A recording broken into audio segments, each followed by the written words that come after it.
मैं दावे के साथ आपको कह सकता हूं, दावे दावे मतलब दावे, हर कीमत पर, कि नीलू अग्रवाल का बेटा बलात्कार किया है, मनीष रंजन का बेटा बलात्कार किया है। और सीसीटीवी फुटेज में डेली जो बुलेट से आ रहा है वो बलात्कार में है। अब वो दो लड़के कौन है, वो है या नहीं, अभी मैं नहीं बता सकता, मैं झूठ नहीं कहता। तीन है, और ये तीनों की गिरफ्तारी क्यों नहीं? एक दो दिन पहले आपने मनीष रंजन के बेटे का लिया, और एक दिन बाद आपने जबरदस्ती नीलू अग्रवाल का लिया।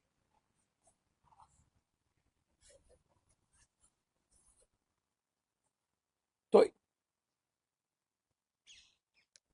इन सेक्स रैकेट के धंधे में कौन कौन लोग इन्वॉल्व है, इसकी भी जानकारी होनी चाहिए। और किन कौन कौन हॉस्टल के मालिक इन्वॉल्व है, ये हॉस्टल को बंद करिए जिसका रजिस्ट्रेशन नहीं है, सीसीटीवी फुटेज नहीं है। और बिल्कुल मुख्यमंत्री जी, हॉस्टल में किसी के बेटे किसी के यूथ को एंट्री बंद करिए, गाइडलाइन निकालिए, वहां को एक्सेस दीजिए। तो बस इतना ही आज मेरा आपसे है कि डॉक्टर की गिरफ्तारी क्यों नहीं, हमारी बेटी को जी ली थी उसको क्यों मार दिया गया, प्रभात में मार दिया गया, इसमें तीन आदमी कंप्लीट रूप से बलात्कार किया है, पांच में दो है या नहीं करने में ये मुझे अभी कंफर्म जानकारी नहीं मिली है। एसआईटी और सीआईडी क्या कर रही है मुझको नहीं पता, क्या अब भी वो बचाएंगे मुझको नहीं जानकारी। पहले ही नॉर्मल करने का आदेश चला गया था। कौन है ये सुप्रिंटेंडेंट ठाकुर, जिसकी बेटी को 10-10 गोल्ड मेडलिस्ट मिला हुआ है सारे सब्जेक्ट में, इसकी भी इंक्वायरी हो। ठाकुर की बेटी को सारे सब्जेक्ट में गोल्ड मेडल किसने दिया, नहीं तो मैं कोर्ट जाऊंगा या सदन में उठाऊंगा। ये गोल्ड मेडल जो अभी आईजीएमएस में डॉक्टर है, जो पीएमसीएच में ही था, और 2 बार एक्सटेंशन के बाद अभी तक वहां सुप्रिंटेंडेंट दूसरा क्यों नहीं दिया गया?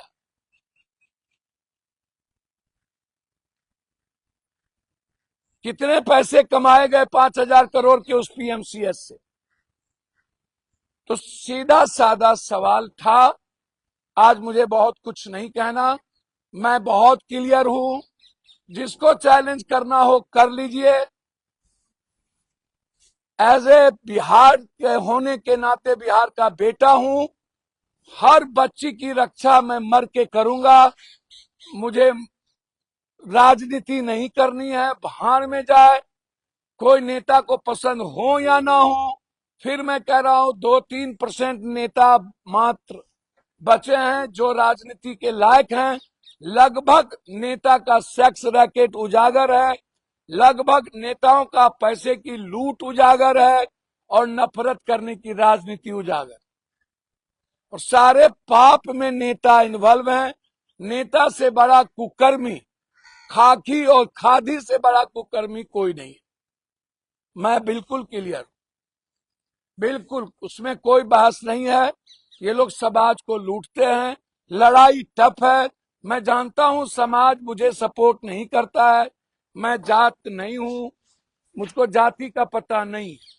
इसीलिए आप आज ही नीलू अग्रवाल के बेटे और मनीष रंजन के बेटे को गिरफ्तार करिए, इनके सेक्स रैकेट को उजागर करिए, इन्होंने कितने लोगों की जमीन को कब्जा किया उसको निकालिए, किस किस नेता और किस किस पदाधिकारी का पैसा लगा हुआ उसको निकालिए।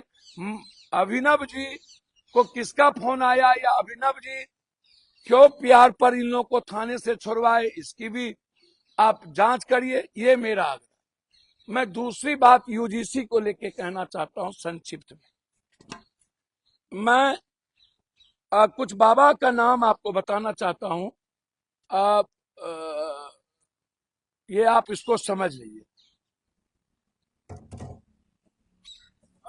वो ये मैं बार बार कहता हूं, मैं किसी बाबा को, देखिए मैं संत की इज्जत करता हूं, मैं आध्यात्मिक गुरु की इज्जत करता हूं। परमानंद जी हैं, महर्षि जी हैं, कबीर हैं, गुरु नानक है, रामकृष्ण परमहंस है, ओशो जी हैं, आचार्य राम मूर्ति जी थे, हरिद्वार वाले, इस तरह के बहुत सारे संत हैं जिसके चरण में मैं माथा लगा और करूंगा। नहीं, उन्होंने जी दिया था। अब आप प्रमाण, जया किशोरी 3 करोड़, देवकी नंदन 10 करोड़, जग्गी वासुदेव 18 करोड़, अनुराधन 25 करोड़, सतपाल महाराज 75 करोड़, सरकारी विश्व गुरु 100 करोड़, प्रदीप मिश्रा 192 करोड़, राधे माँ 200 करोड़, रामपाल 300 करोड़, धीरेन्द्र इतने कम समय में जो आडंबर कर्मकांड, ये गरीब को पैर की धूली समझता है, 900 करोड़। अन्य संत लोग 2 हैं, 1400 करोड़। बाबा कौन है, राम रहीम 1600 करोड़, आसाराम 2300 करोड़। निरंकारी कोई है, वो उसको मैं बुरा नहीं मानता हूं, 9000 करोड़। नित्यानंद स्वामी जो बहुत बड़े बलात्कारी थे, 9900 करोड़। मुरारी बापू को भी मैं बुरा नहीं मानता हूं, अच्छे साधक हैं, पैसा होना अलग बात है। अब आप हमको एक बात बताइए, अब प्रेमानंद महाराज जी के पास 1 रुपया नहीं, जीरो जीरो जीरो। एक स्वामी निश्चलाचरण सरस्वती पुरी के शंकराचार्य, ये कभी आपने सुना कोई बाबा कभी कोई राजनीति की बात करता हो? इन्होंने यूजीसी पर, देखिए मैं यूजीसी के पक्ष या विपक्ष में या पक्ष में नहीं, उन्होंने कहा भारत जैसे देश में जहां विभिन्न जातियों और समुदाय अपनी परंपराएं थोपा भी या कानून अराजकता पैदा करता है, उसका मानना है कि समानता के लिए धार्मिक ग्रंथ जैसे शास्त्र की मान्यताओं को नजरअंदाज नहीं किया जाना चाहिए। और भाई नहीं। दूसरा, एक बाबा ने कहा इच्छाधारी मौत हमको दे दो, इच्छा मृत्यु। वो हमको भी गाली गलौज किए थे, वो कट्टर जातिवादी हैं। अब ये कह रहा है कि इच्छाधारी, एक कोई आईएएस ढोंगी नौकरी छोड़ दिया, तो ये लोग, अब धीरेन्द्र का आप उठा के देखिए, धीरेन्द्र जी जो जिनको मैं कहता हूं कि इनको ना कोई कथा का ना ज्ञान का, ये बंदर की तरह करते हैं। ये चमत्कार जैसी कोई चीज नहीं है। चमत्कार जैसी कोई चीज होती तो आप पाकिस्तान जो हमारे विरोधी हैं उसको उड़ा दो, बांग्लादेश को उड़ा दो, गरीबी खत्म कर दो, बलात्कार को रोक दो, बेटियों की सुरक्षा कर लो। इतने पैसे खर्च करने की जरूरत नहीं, एआई की जरूरत नहीं, ड्रोन की जरूरत नहीं, जब सब कुछ यही चमत्कार करके बाबा लोग कर सकते हैं। ये गरीब लोगों के कारण इनकी दुकान चलती है। मैं धीरेन्द्र से या अन्य जो लोग हैं, मैं कहता हूं जल्दी आप मर जाइए, एक बोझ खत्म होगा। आप अभी तक नरेंद्र मोदी को गरियाते नहीं थे, आज तेली का करके गरिया रहे सब लोग। देखिए गाली गलौज करना, मैं कई बार कहा हूं कि हमारे दोस्त, हमारे रिश्तेदार भी राजपूत हैं, भूमिहार हैं, ब्राह्मण हैं, कोयरी हैं, हम लोग इंटरकास्ट मैरिज को तवज्जो देते हैं, सम्मान करते हैं। हमारे घर में सभी जाति के परिवार के लोग, लेकिन इसको स्वीकार करना चाहिए कि सदियों से जो मनुस्मृति का मुद्दा है, जो किताब में लिखे हैं कि किनको क्या करने का अधिकार है, ये किसने दिया, कौन इसने किसने दिया? ये अधिकार नहीं दे सकता। घोड़ा पे नहीं चढ़ना, ये नहीं चढ़ना। और आज तक सावित्रीबाई फुले पर कितना जुर्म हुआ था जब बेटियों को एजुकेशन, वहां तो जाति नहीं थी, लेकिन बेटी को नहीं पढ़ना है। याद करिए कितने बड़े जुल्म हुए थे, और आज तक वो जुल्म की प्रक्रिया जा देखिए। ये मैं नहीं कहता हूं कि ईबीसी पर ही, जहां जिसका कॉलेज है या जिस जाति धर्म के लोगों के इलाके में कॉलेज है, मोहल्ला है, या जिसकी जितनी जनसंख्या है, वहां पर शोषण होता है। उस वर्ग, उस विचार, उस धर्म और जाति के द्वारा। इसको आप नहीं रोक सकते। मेरे मन में, मेरे परिवार के मन में भी मजदूर और गरीब को लेकर के गलत तरीके रहते हैं, सोचते हैं कि ये मजदूर है, ये दलित है, इसके साथ बैठ के नहीं खाना है। क्या आप खाएंगे? क्या उसकी थाली में खाएंगे? लेकिन स्कूल कॉलेजेस में कम होते हैं, मैं मानता हूं। अब थोड़ा ये बात सही है, 12-13 सालों से कुछ ऐसी चीजें बाबाओं के कारण, उन्माद के कारण, पहले बच्चों में क्रिकेट में देखिए सब एक ही साथ पानी पीते हैं, गेम में देखिए, पहलवान में देखिए। मैं मानता हूं कि शोषण है, मैं मानता हूं कि बच्चों के बीच से ज्यादा टीचर के बीच शोषण है। जातीय आधार पर कॉपी में नंबर देना, मार्किंग करना, जनरल कोटा का सीट खाली रह जाता है लेकिन बाद में आप नहीं भरते, इज्जत नहीं होती है। वाइस चांसलर लगभग स्वर्ण समाज के लोग हैं, ईबीसी, ओबीसी, एसटी, एससी नहीं के बराबर, नहीं के बराबर। फर्क है, रहता है, वो रहेगा, वो धीरे धीरे खत्म होगा। यूजीसी, मैं बार बार कहता हूं कि इसको स्वर्ण समाज के बच्चे जितना नहीं मन में लाए, क्योंकि इसमें यादव, कुशवाहा, कुर्मी सभी बच्चे इस यूजीसी बिल का विरोध कर रहे हैं। मैं देख रहा हूं कि ये सब चीजें कॉलेजेस में, लॉ कॉलेज में, लॉ फैकल्टी में, अन्य जगहों पर मैं देख रहा हूं। बस कुछ लोग की दुकान बंद हो गई थी, दुकान नहीं चल रहा था, वो लोग गलत तरीके से ईबीसी, ओबीसी का जो लड़का है या जो जातिवादी पार्टी है, जातिवादी, फिर मैं कह रहा हूं, वो बिल से निकल करके स्वर्ण जाति के लड़कों या उसको गाली गलौज करने की प्रवृत्ति, और जो नेता पढ़ते नहीं है वो बिहार बंद और भारत बंद की बात कर रहे हैं। काय आप क्या होते हैं भाई? आपकी दुकान क्यों चल रही है? सुप्रीम कोर्ट के आदेश पर ये गाइडलाइन आया, सुप्रीम कोर्ट के आदेश पर यूजीसी ने ला। अब आप सुप्रीम कोर्ट भी चले गए, कल हो सकता है कल सुप्रीम कोर्ट इसको रिव्यू कर दे या तत्काल रोक दे। ऐसी चीजों को रोकने में तुरंत चीजें होती हैं। कल के दिन फिर ईबीसी, एसटी, एससी के बच्चे रोड पर रहेंगे, ये लड़ेंगे, तो बाइफर्केशन तो हो गया, आपने तो कर लिया। और मैं वरिष्ठ पत्रकारों से कहना चाहूंगा, जो लोग जाति की बात कर रहे हैं, ऊंची जाति को लेकर के, ये गलत है। और इन बंदर बाबाओं से कह रहे हैं कि आप क्या सहनी, निषाद, मल्लाह, केवट, कोरी, शाह, जायसवाल, तेली, कुम्हार, नुमार, राम, पासवान, ऋषिदेव, पासी, ये लोग हिंदू नहीं है, ये लोग सनातन नहीं है। आज आप इनको गाली क्यों दे रहे? तब आप कहते हैं हिंदू राष्ट्र बनाना, सनातन की बात करते हैं।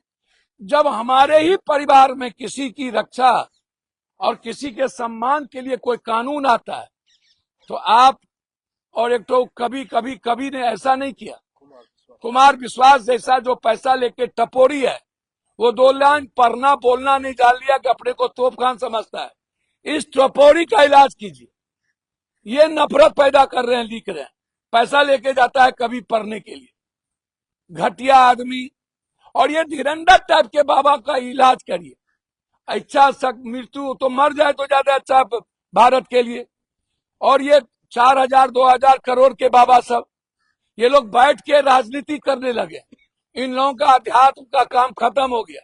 ये लोग व्यापारी हैं, ये लोग बलात्कारी हैं, व्यापारी भी हैं, बलात्कारी भी हैं। इन बाबाओं से बचिए, ये समाज में नफरत पैदा करते हैं। और जो लोग सोशल मीडिया या बड़े लोग, भैया आपकी यूट्यूबर और चैनल तो चल ही रहा है, आप अपना मंतव्य ऊंची जात होने के कारण क्यों दे रहे? जब मैं बार बार कहता हूं कि जो भी ईबीसी, एसटी, एससी के यूट्यूबर है, चला रहे हैं, गलत करते हैं, आप नफरत पैदा मत करिए। जब कानून ने हमें सम्मान दिया है और हम अपनी बात रख सकते हैं। बार बार मैं कहता हूं कि कोई भी किसी की परिवार किसी लड़की को प्रपोज नहीं कर सकता। मैं जानता हूं ये बेफालतू बात है, बिल्कुल नहीं कर सकता। तो फिर आप जो ईबीसी ओबीसी के लड़के हैं, क्यों आप इस तरह की बदमाशी कर रहे हैं? आप क्यों सड़क पर इनका प्रतिकार कर रहे हैं? इनको अभी तक सरकार ने नहीं समझा पाया। ये प्रतिकार हमारे बच्चे नहीं कर रहे हैं, हमारे बच्चे कॉलेज में कर रहे हैं। ये जिनकी जिनकी दुकान बंद हो गई, जो किसी भी जात का नेता बनना चाहता है, वो रोड पर आके हुड़दंगी कर रहे हैं। उनसे मत लड़िए, वो नासमझ है, वो जाहिल लोग हैं। उन पर प्रतिक्रिया मत दीजिए। नासमझ और जाहिल पर आप प्रतिक्रिया दीजिएगा। सुग्गर के गू हैं ये लोग, ये नेता तो सुग्गर के गू होते ही हैं। तो नेताओं पर प्रतिक्रिया, बच्चे के बीच में बाइफरकेशन मत करिए। कॉलेज में आप स्वर्ण पिछड़ा मत करिए, मैं पैर पकड़ता हूं। और यूजीसी कानून स्वर्ण बच्चों के खिलाफ नहीं है, बेटियों के खिलाफ नहीं है। ये आर्थिक सामाजिक रूप से जो बच्ची जो विकलांग है, जिसका रेस्पेक्ट नहीं होता है, ये उसके लिए कानून है। वहां अपनी बात रख सकते हैं। जिनके साथ अभी तक एडमिशन लेने में, नंबर देने में या किसी भी चीजों का सम्मान देने में कमजोर हुआ, वो वहां जाके रखेंगे तो उनको फंडिंग नहीं मिलेगी। तो इसीलिए मेरा रिक्वेस्ट है कि यूजीसी में विवाद मत करिए। और स्वर्ण जाति के नहीं चलाने वाले दुकानदार नेताओं से आग्रह कर रहा हूं कि बच्चों को आप इस जातियों में मत धकेलिए। पैर पकड़ता हूं। आपके साथ यादव के बच्चे, कोसी कुर्मा कुर्मी के बच्चे खड़े हैं। वो भी कह रहे हैं कि ये चीज का दुरुपयोग नहीं हो और न होगा। न SC ST में दुरुपयोग हुआ, न स्वर्ण में दुरुपयोग हुआ। आपको 10% आरक्षण दिया है, 10% आरक्षण दिया है, तो आपका सब सम्मान किया कि नहीं किया? तो फिर आप क्यों ऐसा करते? काहे? इस लड़ाई को खत्म करिए। मैं हाथ जोड़ता हूं, पैर पकड़ता हूं। कल आप भारत बंद करेंगे, परसों ये लोग करने लगेंगे। यहां भी दुकानदारी चलाने वाले नेताओं की कमी नहीं है। इनको अच्छी बात नहीं करना है, इनको बेटियों की बात नहीं करना है, वन एजुकेशन वन नेशन की बात नहीं करना है, इनको रोजगार की बात नहीं करना है, AI की बात नहीं करना है, ड्रोन की बात नहीं करना है। इनको 24 घंटा नफरत की दुकान और जातीय जहर का दुकान चलाना है। इन बाबाओं से बचिए। इन लोगों का उपाय है डेनामाइट लगा करके पाकिस्तान बांग्लादेश भेज दीजिए। ये गंदे लोग हैं, चाहे वो धीरेंद्र पाखंडी कर्मकांडी हो। इनको दलित के दुश्मन है, गरीब के दुश्मन है, ये अंबेडकरवादी विचार के दुश्मन है। ये मनुस्मृति की दुकान चलाना चाहते हैं और ये भागवादी भगवानवादी गरीब बैकवर्ड को बनाकर ये अपनी दुकान चलाना चाहते हैं। ये नहीं चाहते हैं कि कोई दलित गरीब का बच्चा पढ़े, वो दुनिया का सबसे ऊंचा पद जाए और ये जातीय जहर ना पैदा हो। तो इन बाबाओं के जातीय जहर से बचिए, ये मेरा रिक्वेस्ट है। यूजीसी के पर मेरा इतने है कि ये जो कानून आया है, जब भी कोई कानून आता है तो सबको मिलकर सम्मान करना चाहिए। आपके लिए भी जब कानून आया तो सम्मान हुआ, आगे भी आना चाहिए। सुप्रीम कोर्ट में लोगों ने फाइल किया है, नफरत और ना बढ़े इसका ख्याल सरकार को रखना चाहिए। और सरकार को चाहिए कि बच्चों को बुलाकर बताना कि इस कानून का दुरुपयोग नहीं होगा और यह कानून किसी जाति विशेष के लिए नहीं है। यही मैं आग्रह करना चाहता था। पुनः एक बार नीच के बच्चों के न्याय के लिए ही नहीं, अब कोई दोबारा निर्भया ना हो, जबकि होगा। क्योंकि नेता, लगभग नेता पदाधिकारी नरभक्षी हैं, बगैर इसके वो जी नहीं सकते। नेताओं से बचिए, नाग और सांप नाग से ज्यादा खतरनाक है। आप इनको अपने घर में दूध मत पिलाइए, ये मैं पैर पकड़ता हूं। बहुत बहुत धन्यवाद, नमस्कार।